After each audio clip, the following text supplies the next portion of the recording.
I met you this morning, but my name again is Dan McIntyre. I'm the Associate Dean for Academic Affairs. You probably remember this morning the Dean said that Matt Clemens was in charge of ensuring that the rain would stay away. So Matt, you're going to have to turn it off by 2:15 or so, because at that point I understand you leave this building and move, or at least some of you, across the campus. So Matt will be taking care of that, or else securing a lot of umbrellas for you. It's my great pleasure to introduce the one speaker on our program today who needs no introduction. Here at Columbia University, we know him as the Quetelet Professor of Sustainable Development and Professor of Health Policy and Management. And we know him as the Director of the Earth Institute, the interdisciplinary global research center focused on solving the most pressing problems facing the world's people and environment. He's also a special advisor to United Nations Secretary General Ban Ki-moon. From 2002 to 2006, he was the director of the UN Millennium Project and special advisor to United States Secretary General Kofi Annan on Millennium Development Goals. Those of you who enroll at SIPA this fall in the MIA program will no doubt read considerable portion of his recent book, Commonwealth: Economics for a Crowded Planet. And those of you who don't enroll in that program, I still recommend the book to you, in which he describes the multiple potential crises facing the world, growing economic disparity between the poorest and the wealthiest and even the middle-income nations, deepening environmental crisis, and a still expanding population. In the book, he makes the case for strong policy changes to put the world on the path toward what he refers to as sustainable development. There's one more really important thing that I always like to say about Jeff Sachs. He is indeed, as you know, a world-recognized researcher, policy advisor to leaders of nations, but he's also dedicated to teaching. Here at Columbia University, he not only leads a large undergraduate course in sustainable development, he is the founding co-director of the Columbia University PhD program in sustainable development. He founded the program here at SIPA, another program here at SIPA, the MPA in Development Practice.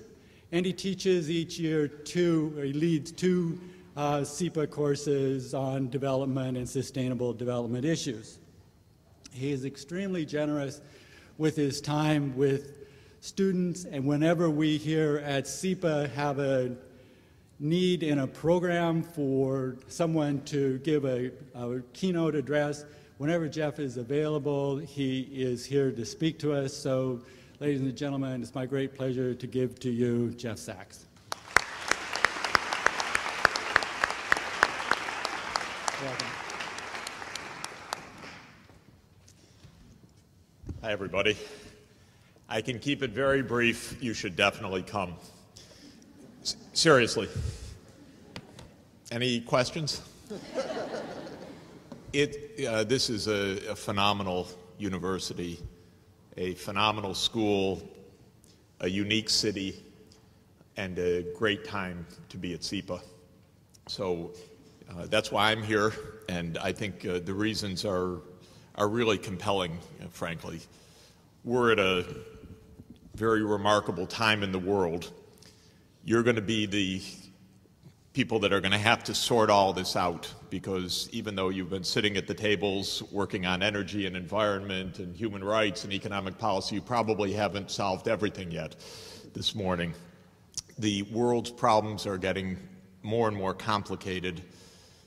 The capacity of our political systems under their traditional structures to solve these problems is obviously diminishing rapidly.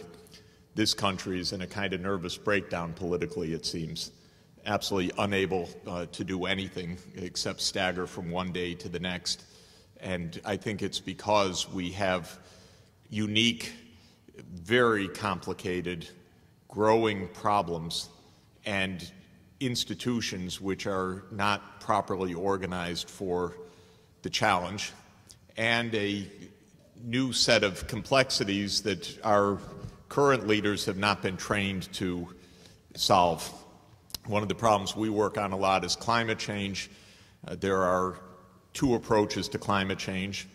One is the U.S. Congress approach, which is to deny that it's a problem. That definitely is the simplest solution, except it's not going to make the planet any safer. And the other is to delve into what is without question the most complicated public policy challenge that the world has ever faced, because to really address a problem like climate change means to understand how energy is at the core of the world economy, to understand how technology and even basic science need to be cooperative and coordinated around the world, to understand how one can implement at a global scale a directed process of change that will have to be of a magnitude and speed that's unprecedented in human effort. And of course, we're not doing a very good job of it, and nature is only paying attention to the rising greenhouse gas concentrations, and the planet's getting a lot more dangerous very rapidly. Well, I think that SIPA is a unique place to be working on these problems, and it's really the essence of the approach that the university and the school are taking, and the essence of the approach that the Earth Institute is taking. We start from the premise that we are at a new juncture of history. This isn't really about book learning of traditional solutions. This is about a juncture in the world that is taking us into absolutely uncharted territory. We will have by next year 7 billion people on the planet. We'll have a world economy that is absolutely spilling over the biophysical constraints, whether it's climate, whether it's ocean acidification, whether it's destruction of biodiversity, whether it's increasing scarcity of water, whether it's a growing global food crisis. We are bursting at the seams. We've never had a problem like this. The U.S. role in the world is changing, and I would say in relative terms diminishing in terms of leadership very rapidly, while there is no coherent cooperative replacement yet. Obviously, China is rising tremendously in importance. India is rising tremendously in importance. The demography of the Middle East is at a pace of change that those societies can't absorb, but that will change the face of global politics as well, and that have played a big role in the upheavals in recent weeks. The institutions that we have globally to deal with this at the UN, where I work many days each week, are absolutely stuck in important ways in 20th century structures that have to be changed for 21st century problem solving.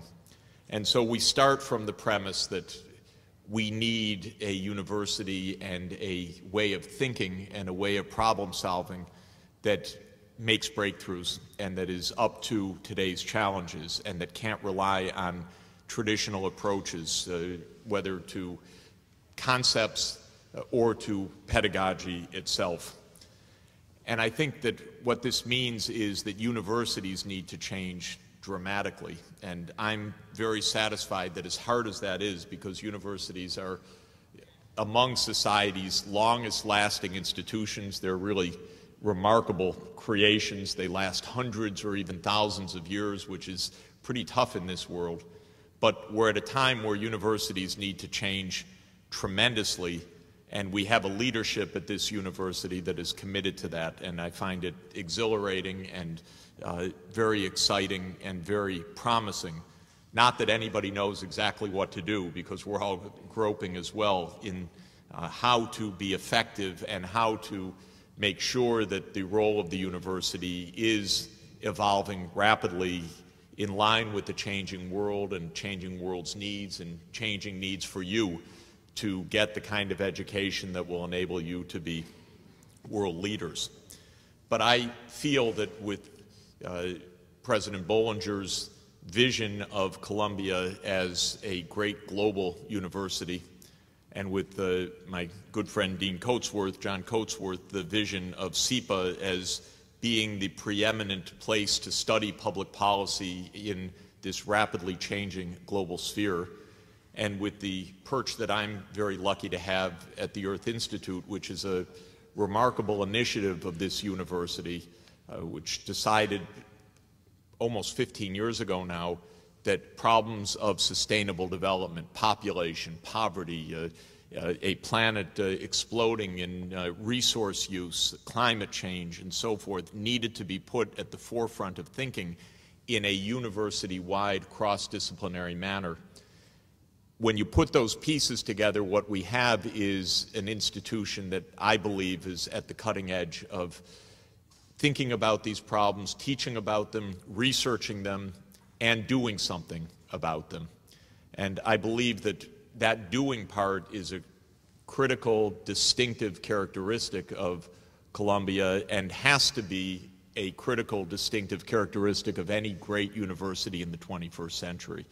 There is no division anymore between the study and the research on the one side and then people going out to do things. The universities have to be actively engaged in problem solving for two reasons.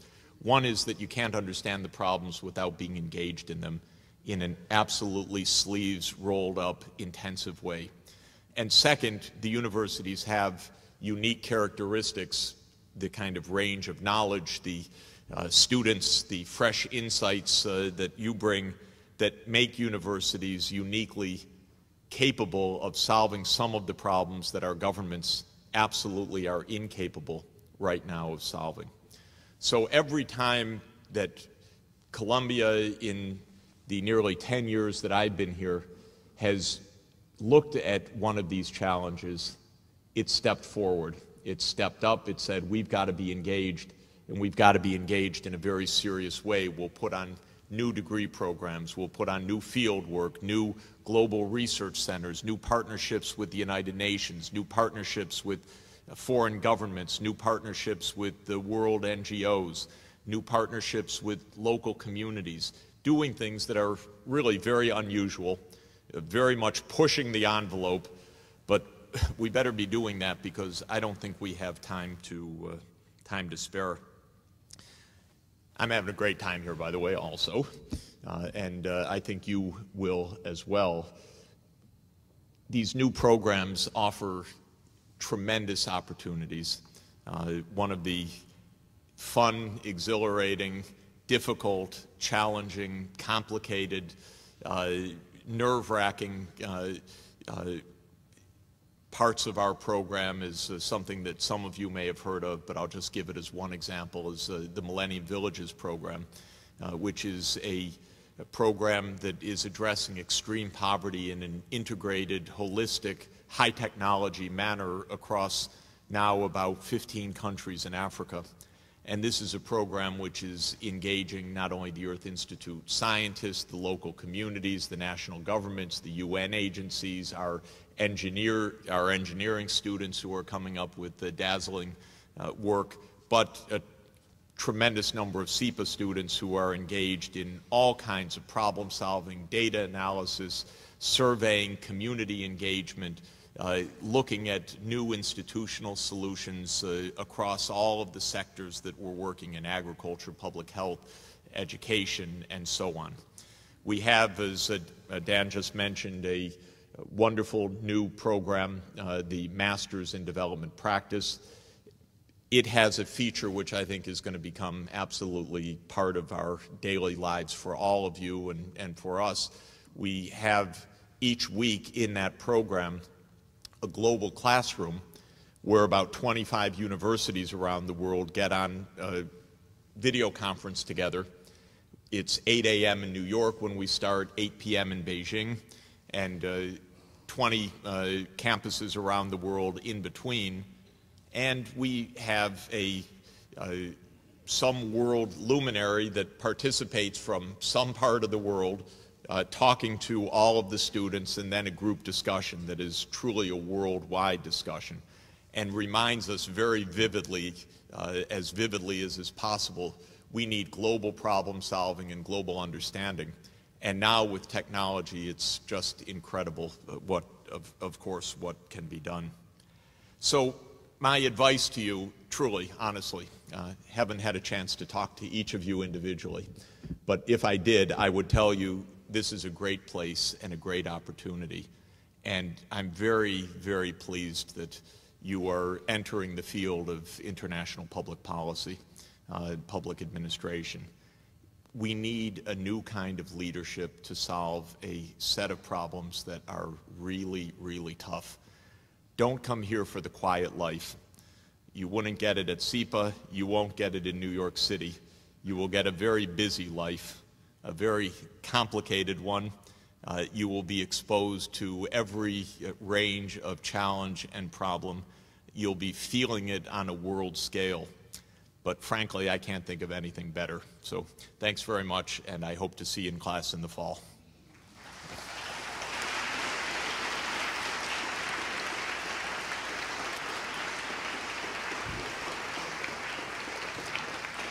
And I understand if there are any questions, I would be absolutely delighted to field them. Hands up. On anything. Come on, you're not shy when you email me. I get emails from all of you daily, and you can't ask Mr. Sachs a question?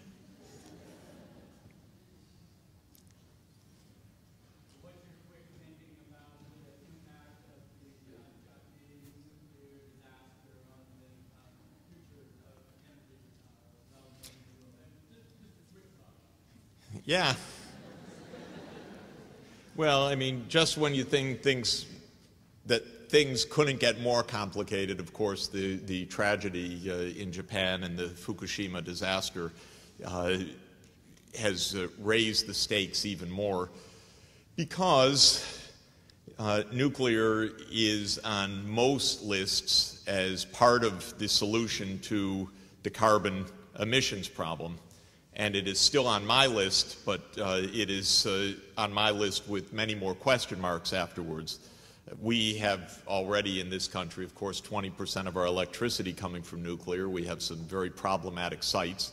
And China, Japan, Korea, more than 3 dozen other countries in the world are nuclear power countries and have counted on nuclear for doing more. So if nuclear, either politically or substantively, were taken off the agenda, this would be a horrendously complicated problem. I was just reading a few minutes ago another one that falls under the same category. Probably a lot of you have been following the gas hydrofracking boom that's underway in the United States. There's a lot of hype around it. The fact that now new drilling techniques allow the shale rock to be exploded, fractured, and to release natural gas. And whenever something like this happens, the media reports, of course, are generally almost pure propaganda, because a lot of people have a lot of money to make, and what one reads and hears in the press is kind of a gold rush style reporting rather than sober assessments. Well, there's a new study that is about to be released, and it was also, I think, leaked today, that shows that the greenhouse gas implications of this natural gas development are actually very severe. It's usually thought that methane is cleaner burning than coal. It is, in the sense that you're burning CH4 rather than basically carbon, and so you get more energy per CO2 emissions, and natural gas is therefore put forward as a transition energy to something that's truly low or zero carbon. But what this study shows is that the amount of methane that leaks almost intrinsically from the way this process works is very significant, and methane, remember, is one of the 6 main greenhouse gases. And so even though the carbon dioxide side is lower, the methane burden is much higher. And it turns out on a 20-year time horizon, according to this new study, which of course has to be vetted and debated, the natural gas coming from this hydrofracking is actually worse in its climate change effect than coal, which is pretty shocking. But it shows there is no simple solution to our problems right now.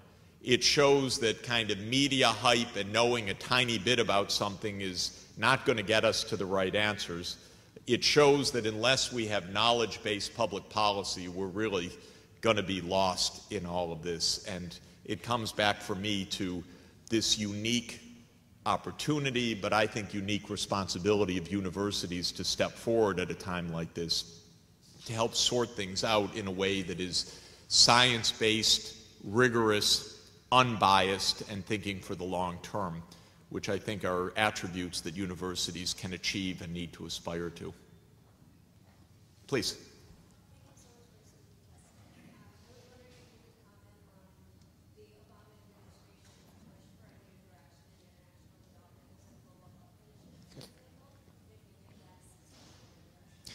The question is if I could comment on the Obama administration's push for a new direction in global development, especially the Global Health Initiative. Basically, we're in a phase where we're getting beaten up on global development, and if it survives the right-wing onslaught that's underway right now, I'll be impressed. There were, in the agreements that were reached in the last few days, some what looks like possibly serious cuts in the development budget, some things protected. It's very hard to read these line items, as I was doing a couple of hours ago, to understand exactly what's in them. But I don't think we're at the end of the story. We have a head of the Foreign Affairs Committee in the House who came in and said that she's out to slash the foreign assistance budget, and I have no doubt that she means it. And I think it's an extremely serious problem. The irony, of course, is that we're at a time where absolutely phenomenal things can be done because our technologies have gotten better. Global or governance in low-income settings in many places is very impressive, and we can do a great deal. And public health is one of those areas where in the last 10 years there actually has been a significant buildup of fighting malaria, AIDS, TB with a tremendous amount of success, despite what doomsayers and skeptics and cynics said 10 years ago. So I wouldn't characterize, unfortunately, the Obama administration's position as being highly proactive. They are maybe making small adjustments on the margin. It's ironic for me, President Bush actually was the one that built up these public health programs. Let me just put it delicately, I would not have bet on that. But there was a very strong religious constituency within the Republican Party, and they really pushed it, actually. And that's where those programs came from. I was in the White House watching these things close up. I was amazed at how things worked. Strangely enough, both the Clinton era and the Obama era have not been dynamic periods in development aid. And in fact, we're kind of holding on or even slight decline right now. There could be some adjustments on the margin, but one of the things I'm spending a lot of time on right now is trying to look for and work with new donors in the world. It's part of this changing world. If one looks only to the US and to Europe, you're still looking to a 20th century structure, whereas the biggest gusher of money in the world today by far is the Middle East, first of all. So we're dealing with a number of Middle East countries and institutions that want to step forward as new donors, with the Korean government, which has become a donor recently, with China, which is now just about Africa's biggest donor in infrastructure investment. And I think one of the really interesting aspects of development assistance is whether, as the shape of geopolitics changes, the shape of this development effort can also change effectively alongside it. And interestingly, the South-South cooperation is not only a gimmick, but actually it has some really tangible, important elements to it. And I'll just end the answer with an example. We had major company. We're working with Ericsson in the Millennium Villages, and it's a wonderful partner in the connectivity and the information technology. And they came with a new solution for low-cost connectivity of primary and lower secondary schools. Really a clever set of technologies, both hardware and software. And I was pretty dazzled by what they showed us. And they said, yes, you know, we got this from India. We acquired this Indian company, which is rolling this out in Indian communities. And it impressed me that this was a case absolutely of technology transfer, but coming from India to Sweden and then back to Africa. So it's really an India to Africa innovation step, which I think we're going to see a lot of in the future. So I always hope for more from the White House. There are a lot of my friends and colleagues and students there, but because of the budget squeeze and all of the rest, it's a very difficult period, actually. Maybe one more, please.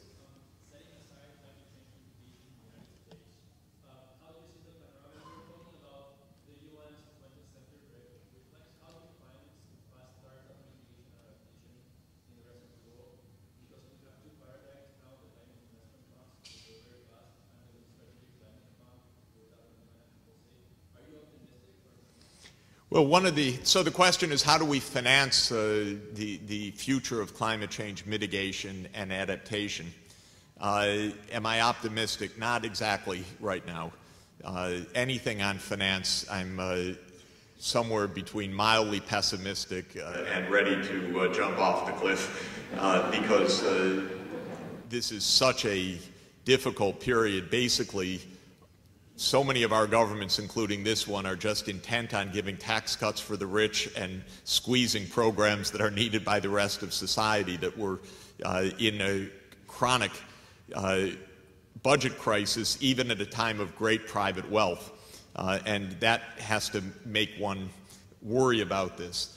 In Copenhagen, you'll recall, there was the commitment to $100 billion of funding for developing countries for climate change by the year 2020. But when the rich countries announce a number 10 years off with no mechanism, take the expected present discounted value nearly to zero, because there isn't anything behind such a pledge right now. And the question is, can you put some politics, some weight behind that to give it some real oomph? I don't know. I think that the way to do this myself would be to levy a certain number of dollars per ton of greenhouse gas emitted, basically worldwide, and make countries responsible for the stuff they're putting into the atmosphere. And most countries would accept that. The United States, to get that through the U.S. Congress would be shocking at this moment. And I kind of urge the world to move forward without the U.S., because the U.S. is such a strange creature in a lot of ways that maybe the world shouldn't be held up by U.S. politics and move on to its solutions and then press for the U.S. to join. But right now, everything is stalemated on these issues. And when I was looking through the budget cuts this morning that were agreed last week, don't quote me on it, because, again, these are budget lines that are hard to understand the way that so far they've been made public. But it did seem that the U.S. contributions to the global climate initiatives were cut, and possibly cut significantly in these line items, which is not surprising given the position of the Republican Party in particular, but a lot of Democrats as well, who represent coal and oil states, not wanting to do something on this. So this is very tough, and the politics are very complicated. We are entering the 20th year since the Framework Convention on Climate Change was signed. The U.S. Senate has not voted one meaningful action in those 20 years. We'll hit the 20-year anniversary without anything having been done after its ratification. Money is scarce. There's a tremendous oil lobby that lobbies ferociously against this. This is basically big business interests, not public opinion, not science, not anything like that. This is where you really see lobby power at work. And coal and oil are absolutely dead set against anything happening on climate change, and they have won in this country for 20 years. So it's a pretty tough battle. And one of the issues is to help open up the political space a little bit to help the public understand what ExxonMobil does, what the Koch brothers do, what Rupert Murdoch does in the newspapers and so on, because it's a game almost. This kind of relentless but successful opposition to any meaningful steps at a time when it's so obvious scientifically, and the data show it more and more every day, that we are already in the midst of severe change, and there's a lot more to come. So you guys have to get to work fast. Thanks a lot.